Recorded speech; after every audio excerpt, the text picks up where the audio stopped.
two forces, F1 and F2, act on a 5 kilogram object. So let's draw this. So let's say, so this is going to be number 9. The mass is going to be 5 kilograms. Um, F1, I'm going to define F1 to be 20 newtons, as they have, and F2 is going to be 15 newtons. So there's two forces that are acting on it. So in one case scenario, find the acceleration in A and B. So we're going to do these two problems. I love how this problem is in blue and people are having a hard time because they're retarded. They don't know their laws of physics that well. I know you guys are just learning, but for crying out loud, use some common sense, folks. Jesus Christ. Um, I mean, this is pretty easy. I mean, this is not rocket science. Like, it's really not. Um, but if people are just memorizing their way through the class, then of course this is going to be harder than it needs to be. But anyways, folks, you have two forces. You have F1. So I'm going to just draw the overall. I'm just going to put F1. And this is going to be F2, right? This is going to be F2 being 15 newtons. You have 20 newtons pulling in one direction. You have that. So what is the acceleration? Well, we do know that A equals the force divided by the mass. We know that formula. So what we're going to be doing is we're going to treat this in terms of vectors. So the acceleration for this object is going to be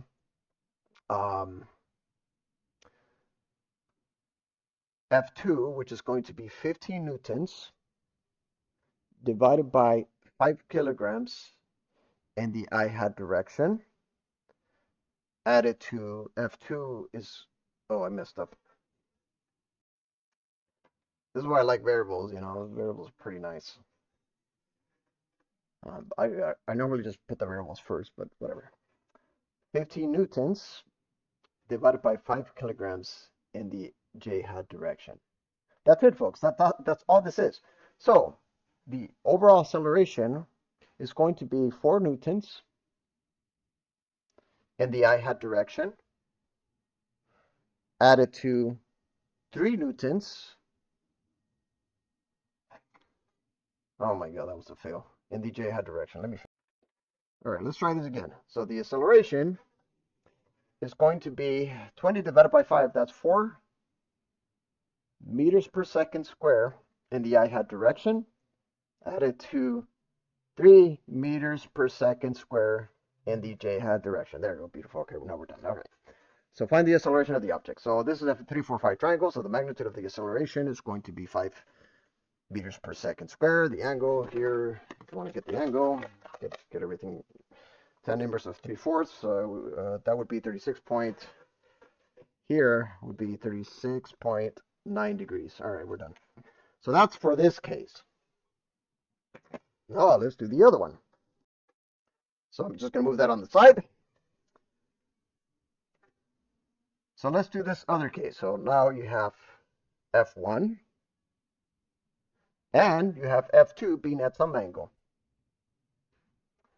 That angle is 60 degrees.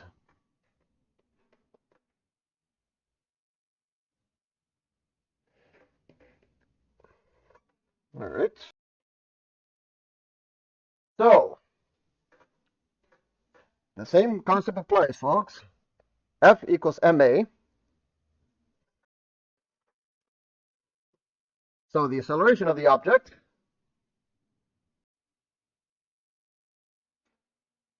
is really F1, which is going to be 20 newtons, added to the component of this 15 newtons cosine of 60 degrees.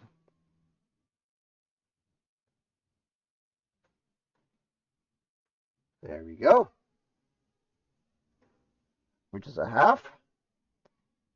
Now this is going to be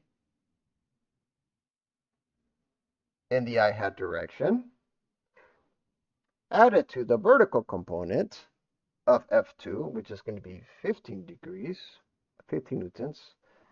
Oh my God, I always say the wrong things. Sine of 60 degrees in the J-hat direction. All right, now we're going to take this and we're going to divide that by 5 kilograms. And I'm going to separate them. So now you have the acceleration being, so all the units I'm just going to pull out. So that's 20 divided by 5 or the whatever, however you guys do your math, I don't really care. 4 meters per second square added to 3 meters per second square, and that's a half, so that's going to be 1.5. So this would be 1.5 or 5.5 meters per second square in the I-hat direction, added to, that's 1.5 root 3. You write that down, so 1.5 root 3, or you could just put cos sine of 60 degrees, it doesn't really matter. Either way, you're going to get 2.60 meters per second square in the J-hat direction. Beautiful. All right. We're making progress, folks.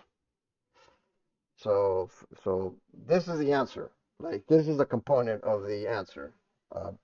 So I am going to use the Pythagorean theorem, take that thing square. So 5.5 squared, take that other thing, square that thing, square root the whole thing.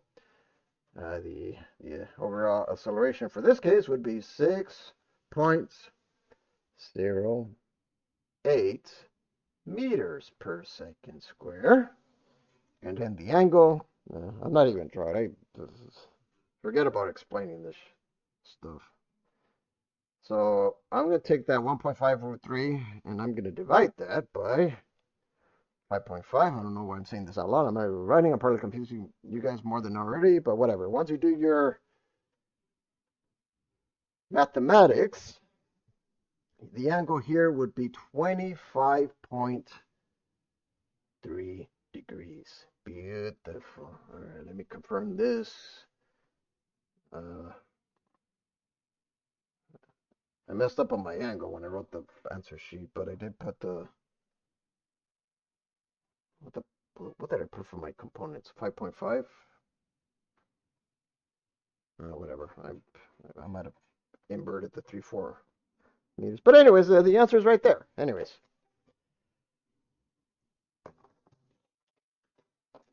All right, guys.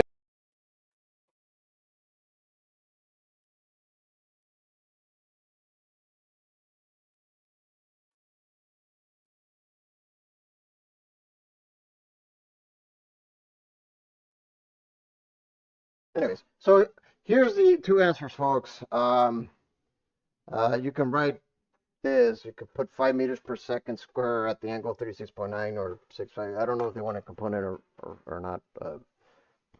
Whatever. I don't really care.